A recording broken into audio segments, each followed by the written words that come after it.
I always say before I post something, if I'm kind of nervous to post it, I definitely should be sharing that, because that means either I'm hesitant because it's bold or hesitant because it's really vulnerable. I really push people to say the things that they probably don't want to say publicly, because that's what's going to inspire other people to relate. I love the self-confidence it takes to be bold enough to share what you're most nervous about with the entire world, or at least anyone who can access Instagram, Twitter, and TikTok. I'll admit, I've never even posted anything on TikTok, but I have learned some TikTok dances. I did live through a pandemic with adolescent daughters, after all. I'm Elizabeth Pearson-Garr, and on this episode of the Experience Podcast, we get an inside look at what goes into creating posts that resonate, often deeply, with so many people. Linda Fruits is the creative force behind Fruits of Motherhood, the wildly popular social media outlets where she serves up humorous, no-holds-barred truth bombs about motherhood. More than 380,000 people follow her on Instagram and TikTok combined. Hi, Linda, and thank you so much for finding the time to do this. Or should I say making the time to do this, because I know you have a million things going on. Thank you so much for having me. I mean, having two little kids is busy enough, but then you've got podcast, blog, Instagram, TikTok. I mean, I don't know how you find the time to do all of that. I'm not really sure either. Do you consider yourself an influencer, or how would you characterize your work? So definitely when I tell people what I do, I shy away from that word, right? Because to me, it implies fashion, photo. To me, this is a perception of mine of what influencer means.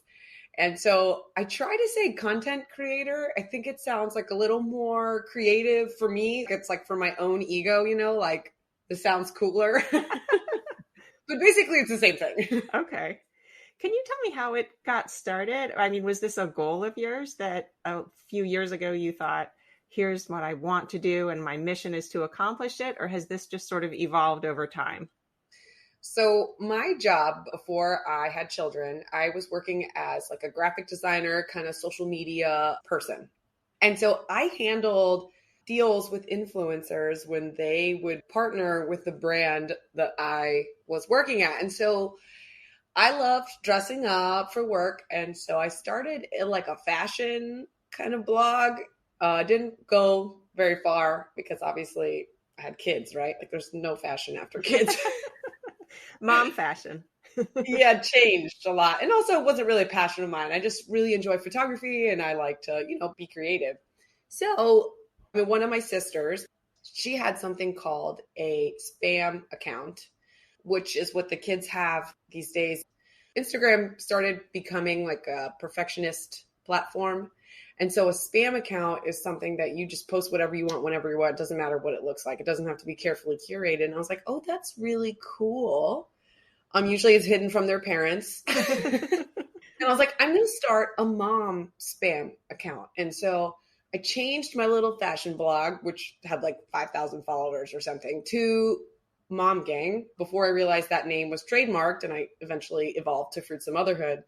And that's how it started. I just was looking for a creative outlet to kind of get my feelings out there because I felt alone and lost and why is this so hard for me? And I see all the moms on Instagram that just look so picture perfect. I'm like, that's not me. Yeah. And I don't know why I'm struggling, but maybe I'm not the only one. It took me some time to find my voice and my mission, so to speak. And then here we are today.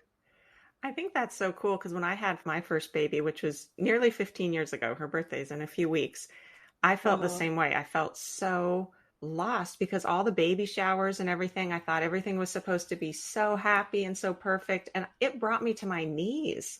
And I thought, what is wrong with me? This is so much harder than everyone made it out to be. And these old ladies would stop me on the street and say, oh, you're so lucky. And I would think, well, I am lucky, but I'm kind of miserable. This is really hard. Why did no one tell me this was going to be so hard?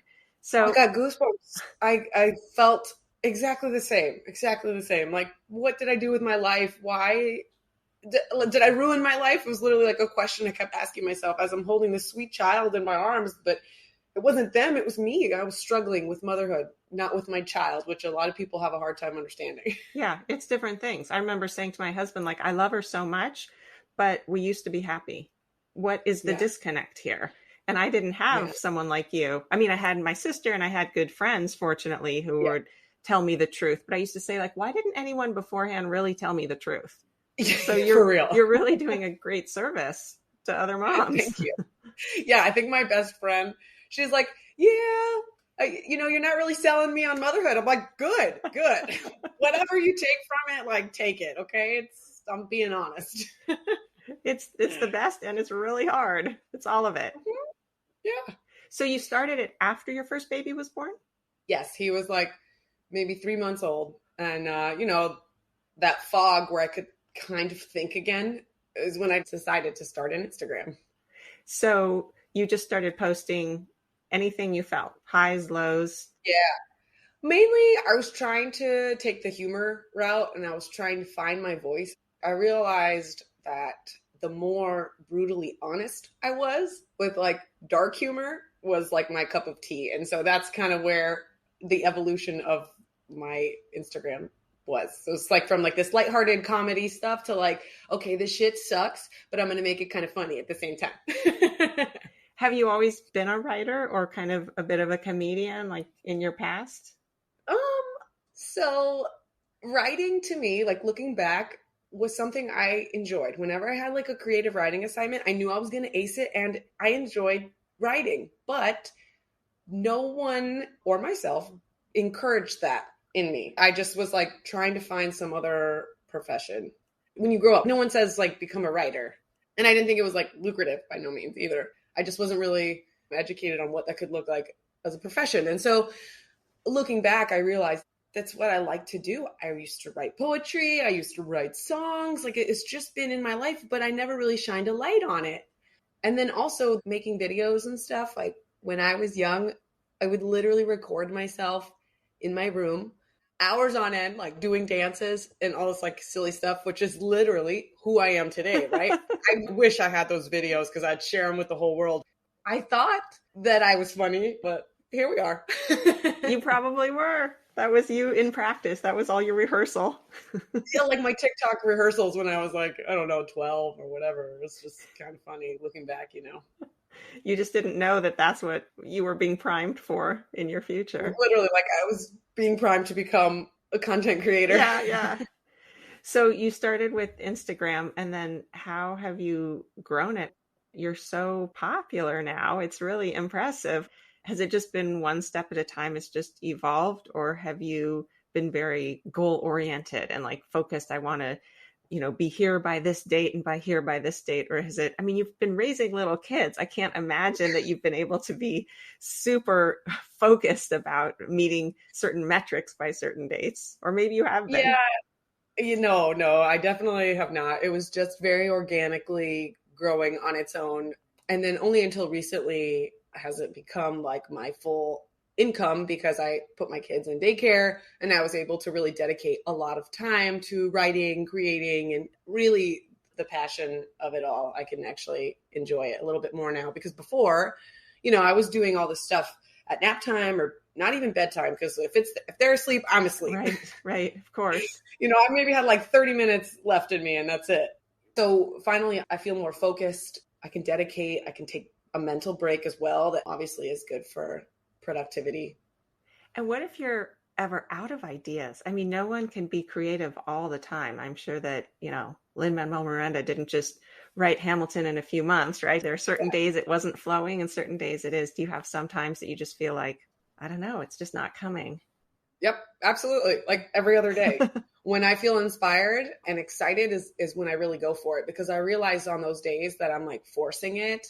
I don't really create, not that it's not good content, but something that I'm excited about and I want to stay excited about what I do. So if I'm having a day where I'm just like, this isn't working, I just literally take the day and do something that I do feel passionate about. When you have an idea, if you're just out on a walk or at dinner or something, do you have a notebook or something that you write ideas down in?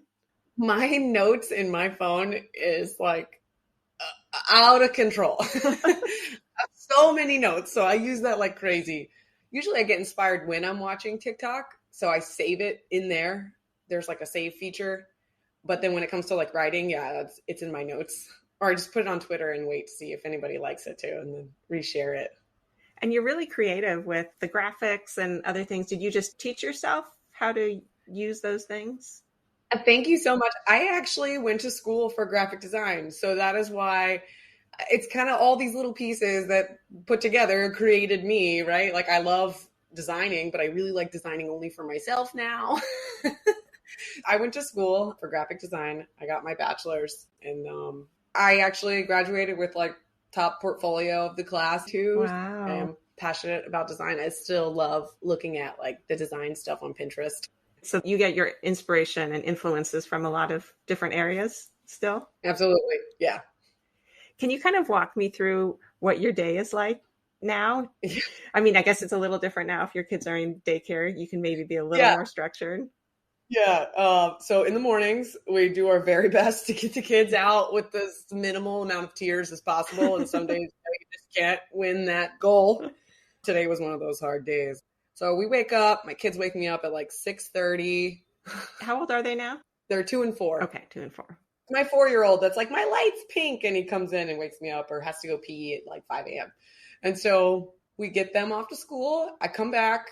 I generally love to shower in the morning, which means I will be ready to make TikToks like all day, because showering really like resets my brain and like gives me this kind of mania. I play music really loud, really just like jam it out and try to like get into me. And then the rest of the day is usually just like emails, if there's any partnership videos that I have to make, or just like TikToks. And then I pick up my kids around like 4:30. We do the whole dinner rush chaos, and then I fall asleep by 9 o'clock. So in that whole day, when you don't have the kids, every day is just a little bit different. Some days you're creating, some days you're doing like administrative stuff. Mm-hmm. When you're talking about partnerships, is that you're working with brands? Yes, the videos that I create for them that I share like on my story, or if they want like a reel type video. It just depends. Like every day really is different, but overall my weeks are similar. Yeah, the administrative work, like you say, like that looks different as well. It's kind of up in the air. And then when I tell you, when I have my off days and I don't feel creative by no means, then I try to do something for myself, like, go to the gym or work out, try to focus on like the house, maybe clean a little bit. So how does a content creator or influencer make money? Is that with the brand relationships? Yes. And also I have like a shop when I promote the stuff I make. Whenever I feel inspired graphically, I try to make like shirts or hats. People seem to really like the hats that I make. So also that sources income.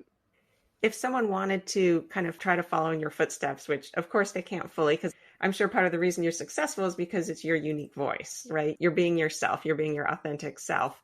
But what are some tips that you would say? Is it to just express your most authentic self, or what else? Be creative. Absolutely. So like I have a couple friends that have like started accounts and stuff, and I've obviously encouraged them to. I try to remind them that what makes them unique is what they need to focus on. Your experiences, your unique experiences. And I always say before I post something, if I'm kind of nervous to post it, I definitely should be sharing that, because that means either I'm hesitant because it's bold or hesitant because it's really vulnerable. I really push people to say the things that they probably don't want to say publicly, because that's what's going to inspire other people to relate, because it's a deep secret or a deep emotion that maybe we don't share a lot of. Wow. That's really brave of you. No, I think a lot of people are much more private. That I think that is part of the reason that people respond to you, because people respond to people's true selves, and you're not putting up a front. You are being open and you're showing your real self.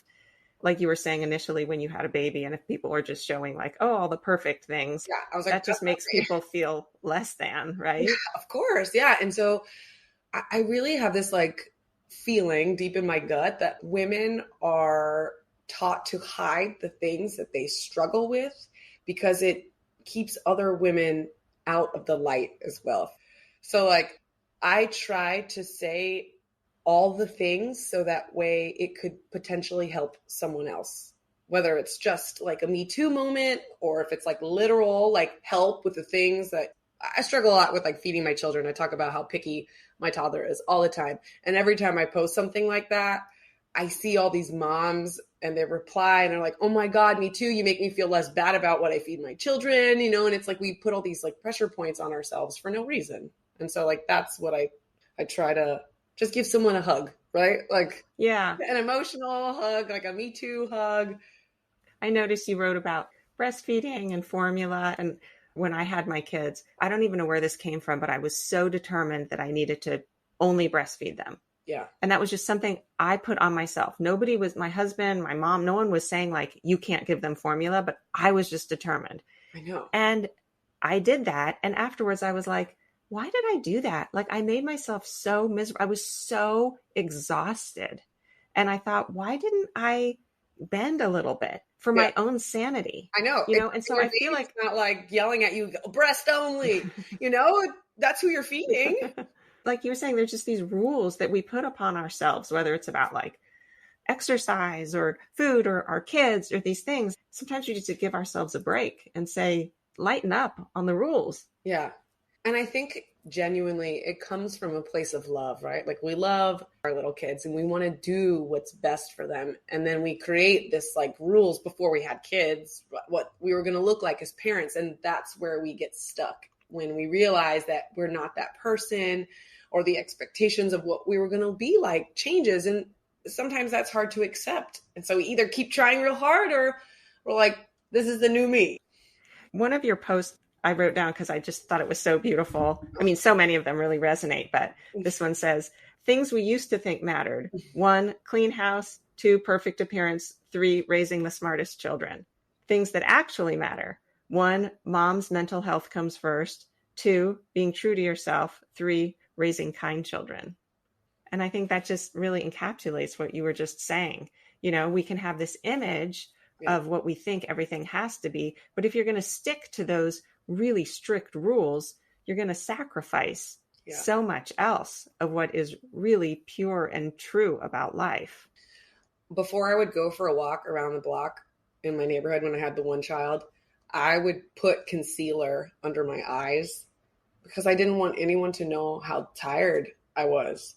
And I thought that made me a bad mom. And it's so silly. I didn't see anybody on my walk around the block, right? And I probably had sunglasses on because it was bright. I live in Florida. It's hot and bright and sunny. But that's just like one of those things that I always go back to. And like my idea of struggling as a parent means I'm doing a bad job. And I think we all still struggle with that. I mean, I do sometimes still. And so I really try to remind moms like to take care of themselves because I needed that. I needed someone to tell me that when I was a new mom. Where did all this wisdom and practicality come from? Do you have a really sane mom or? My mom is absolutely wonderful. She, as a mom now, you see things so differently, right? Oh, for sure. Yeah. My mom really has always let me be me. She never really intervened too much, told me no. Like she literally has just let me figure myself out all the time. She told me once, don't get a neck tattoo. That's my only, and I didn't realize how much a gift that was until I've had my own children. Like I never grew up trying to please her, even though I still put all that kind of pressure on myself, like to be perfect. You're human after all. Exactly, right? But it wasn't for the satisfaction of my mom, which I think is so beautiful. So I always try to think about that for my children. Like I never want them to be living their lives for me. And so as soon as they're old enough and I can sit them down and really tell them all that, I think that's a great gift to pass on.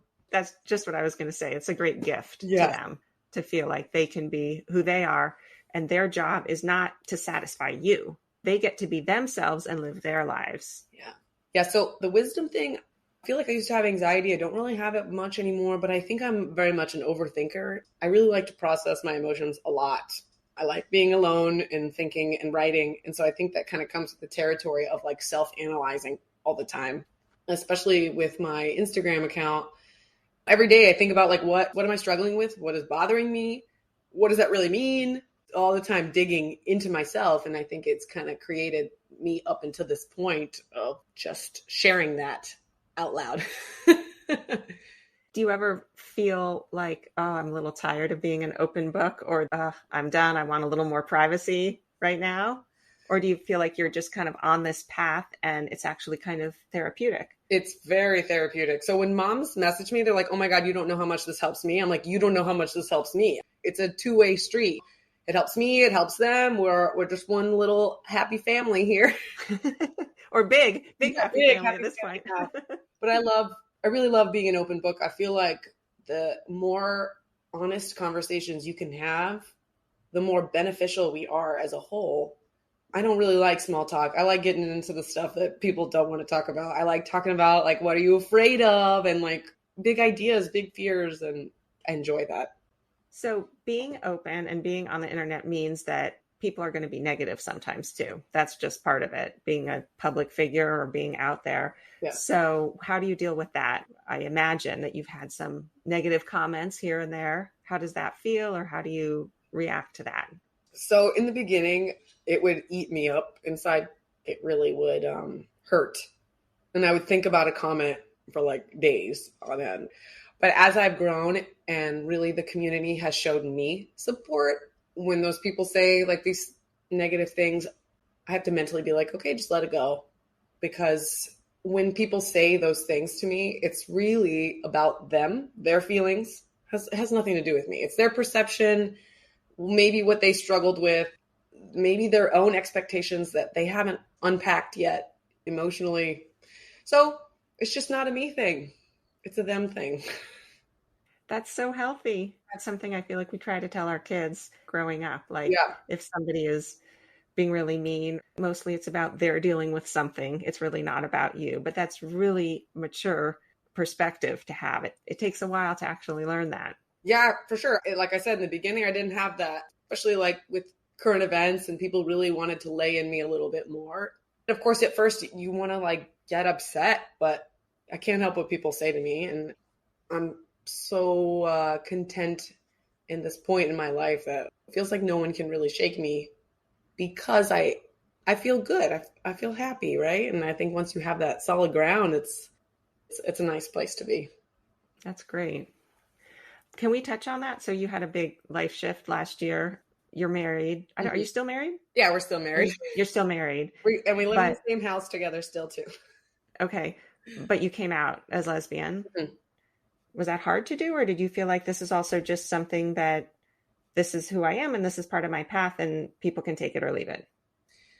It was really hard to tell my husband first. I really had been like people pleasing my whole life. Like I'm a retired people pleaser at this point. In so many ways. That must feel great. Congratulations. It's still being a content creator. I still like to create for other people's amusement, but the people pleasing on like a personal level has changed.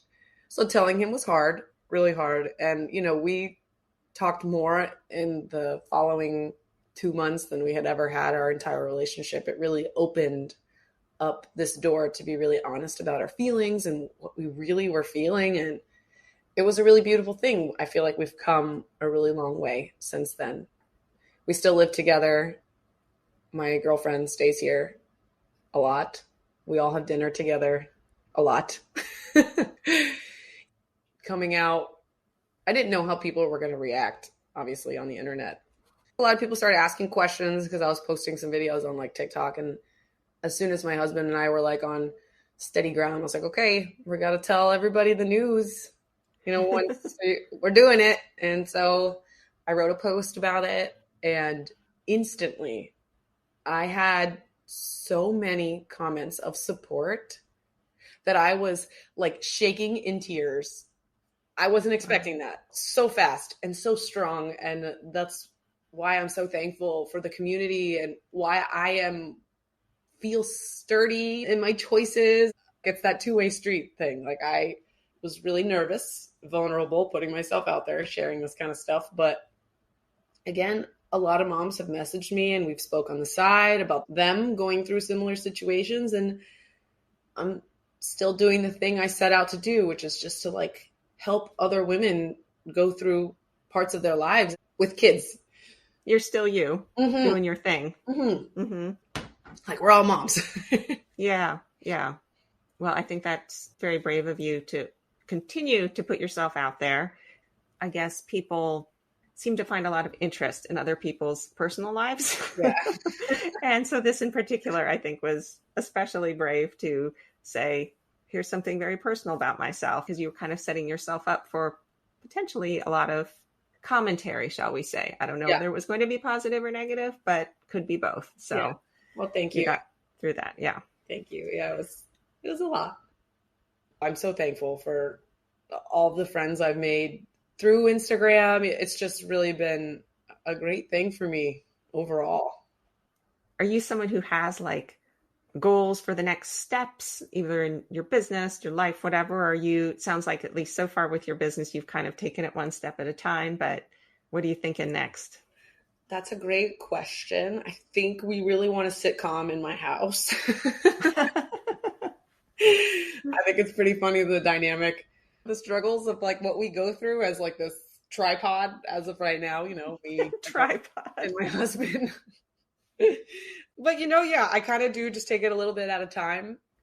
Still just really focusing on like growing and creating. That's my forefront. I can tell from your work and just talking to you, you're an extremely creative person, but a lot of it is not creative. It's technical and there's business aspects to it too. Have you had to really learn all that, or do you have people who help you with that stuff? I mean, you probably have to figure out all sorts of things about what does Instagram really like right now, or do you like that kind of stuff? Figuring out like what's the latest technology I should be on? I have like a love-hate with that portion of it, because as soon as you figure something out, it changes. Always. Especially with like Instagram and algorithms and all the good stuff.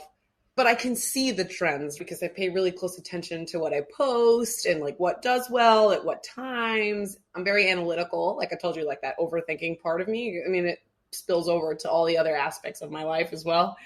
So I do everything by myself still.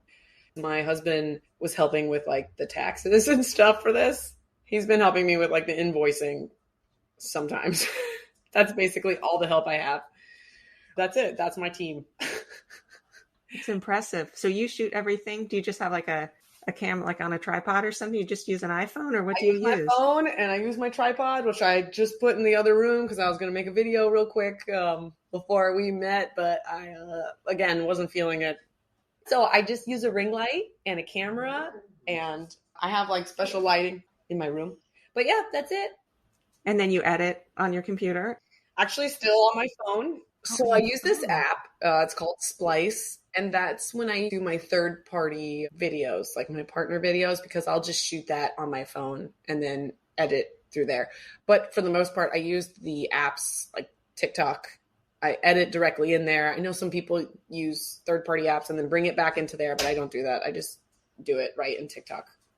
And how do you find new partnerships? Do they come to you, or do you go out seeking them? They actually come to me. Ever since I created like a media kit, which has like all my demographic breakdowns and everything, and I have my email listed on my Instagram, they can contact me pretty easily. And that's just because you're big enough now, like you're at a certain level that... I should really start asking them how they found me. But usually they say like, oh, I saw your videos and you're funny, and they want to work together. And also, obviously, like moms make a lot of decisions in the household, right? Like we're the ones who do all the things. Wow, it sounds like you've really got a good sort of rhythm going of things. Thank you. You get to be creative. You get to be a businesswoman. Yeah, it's fun, and still a mom, Yeah. Do you feel like it's a good balance right now? Yeah. Sometimes it feels like I do more videos and I have less downtime for me to create my own stuff. But right now it seems to be a good amount of work and play for me. Do you spend a lot of time corresponding with people who write to you, like on Instagram and stuff? I try. Yeah, I do. I actually enjoy that part. My inbox gets like really inundated with like requests. Yeah.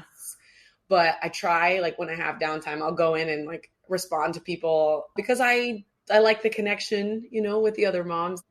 That could just take so much time, I would think, though. I could do it all day, every day, and never finish, So Yeah. if anyone has messaged me and I didn't get to it, you got to just send another message. So it goes to the top of the inbox. There's only so many you can get to every week, I'm Yeah. sure. So Instagram doesn't even tell you how many are in there. It just says like 99 plus. So it's Oh, always man. 99 plus, but if you 99 plus for months. What was kind of the trajectory? Like, when did it sort of start taking off? Let's see. I think it's been like kind of pretty gradual over the last 4 years because I just always go by my oldest's age. I'd say once I hit like 50,000 followers, Instagram was like rewarding me and like showing my stuff to more people. But up until recently, the algorithm has changed once again. And it seems that like I'm not growing as quick as I once was. It's very interesting, but I'm sure it'll change again and then it will change again. And did you do something particularly to try to get, say, those first 50,000 followers, or was it just organic? Like people just started hearing about you and We would share each other's work, like other moms that would be doing the same thing. And we'd like say, hey, go follow my friend. I have this really close group of like Insta mommies is what I call them. We're friends. Like we've been doing this for years together and we talk about the algorithm and stuff that's like not performing. We kind of bounce our ideas off each other sometimes like a sounding board and usually about like why Instagram is like sucking today or this week or this month. do you actually know them or you just know them through Instagram So some online? of them I have never actually met and like some of them live close. So we have hung out. So it's a nice mix. And like eventually we all plan to meet. That's really nice. A little supportive community that you've all kind of helped each other along. Yeah, it's the same thing. It's like the motherhood community, but it's like the Instagram community of moms doing the same thing. Well, it's really impressive, like what you've done, how you kind of started it with a little idea and then you just keep going and going. Yeah, and like I really like it. I really like creating. I'm really thankful that other people enjoy it. To be honest, I can't just be doing this for myself every day with Well, two that's the followers. thing, right? You need an audience, right? If you create something, you make a movie, you need someone to watch it. If you write a book, you need someone to read it, or else it's just sitting there. So Yeah, it's really wonderful that you create things and then people are watching responsive. it. Yeah, I'm really thankful, like beyond. And it's so funny, like before I actually joined TikTok, I was like mad at my friends who had it and like didn't tell me to get it on it. I'm like, don't you know this is my jam? I was kind of late to like the TikTok game. So you do them both, whichever feels more inspiring on the day. Do an Instagram, do a TikTok. I try to write something on Instagram once a day and I try to make a video on TikTok once a day. But like when I feel inspired and I'm making videos, I'll make like 5 and then I'll trickle them out on Instagram, whichever one performs better, whichever one I feel passionate about that will do good on Instagram. But then like I write tweets on Twitter and then I take a screenshot and I post it on Instagram and I do the same thing. Like if I feel inspired, I write a whole bunch of stuff on Twitter and then I can kind of gauge just by the engagement on there what people liked. And then I share it on Instagram. That's my whole day. I love your combination of humor and practical advice and support. Thank you. It's a really nice mix. Thank you so much. It means everything to me. I'm past the baby stage, so I've got a 12 and 14-year-old, but you always need support as a mom, no matter what stage. Yeah. It all boils down to the same thing. Like it sucks sometimes. Motherhood. Our children are wonderful human beings. It's like motherhood sucks sometimes. It's the greatest thing. And then it's really challenging. It's all of it, all the time. The highs are really high and the lows are really low. Yeah. It's just a life experience. It's like a roller coaster that's worth being on. Absolutely. Yeah. Like I wouldn't change it for anything. I love my children. And it's usually like my own frustrations and the things I place upon myself that are the lows that I'm struggling with. It's me trying to keep my cool while my kid is losing his cool. That's what I struggle with. But it's me. I struggle with me as a mom. And then, my kids are just like adorable and crazy little creatures all in the same. But some of the stuff with us is kind of external to us. I mean, internal, but we can't control, like hormonal stuff or the sleep deprivation or things going on in our environment. Like we deserve to be falling apart because things are falling apart. Absolutely. Yeah. And I'm all for the like feel your feelings thing. And I try to like let my children feel their feelings but it does trigger me. Of course. And I have to remind myself. And sometimes I'm not in a good enough headspace to do that where I'm like, tell him like, stop crying. And it's like, you're not supposed to say that to a little boy, you know? And I'm like, no, you can cry. It's okay to have feelings, you know, try to backtrack.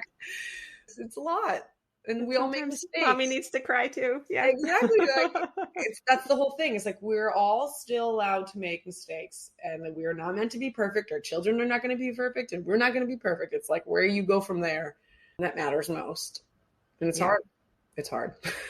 And so that's the message you're getting out to the mommy community is it's okay to feel all these things, and you have support.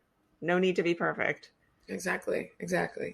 Well, I think it's a really worthwhile message, and I like that you do it with entertaining us along the way. So. Thank you so much. Thanks, Linda. It's really been a pleasure to talk to you, and I appreciate you doing this. You too. Thank you so much. I think some people fear that technology isolates us behind little devices and screens. I appreciate Linda's approach. She uses technology to be authentic, to bring people together, and to feel seen. Here are some of my takeaways from our conversation. Number 1, if you're struggling, as a parent or really with anything, you may feel alone, but you're not. There are always others who have been through it and who can understand and support you. And struggling does not mean you're doing a bad job. 2, the thing you loved doing as a child might bring you great joy as an adult. It may be worth revisiting what it was you used to spend hours doing. It might be your passion. 3, being authentic and sharing our vulnerabilities leads to real connections with other people. 4, when people say mean things, it's really about them, not about you. 5, everyone's allowed to make mistakes. Perfection is never the goal. And finally, number 6, it's always a good idea to give someone an emotional hug. One of the things I like most about doing this podcast is meeting people who give me new perspectives. Linda Fruits did just that, and I'm really grateful to her for it. If you'd like to learn more about Linda, you can go to the show notes about this episode on our website, theexperiencepodcast.net. You can also find all of our past episodes there and find out how to follow us on social media. If you're enjoying this podcast, I'd really appreciate it if you'd subscribe and rate and review it. It helps other people discover us. And just tell some friends. Word of mouth works well too. I'm Elizabeth Pearson Garr. Thank you for joining the experience.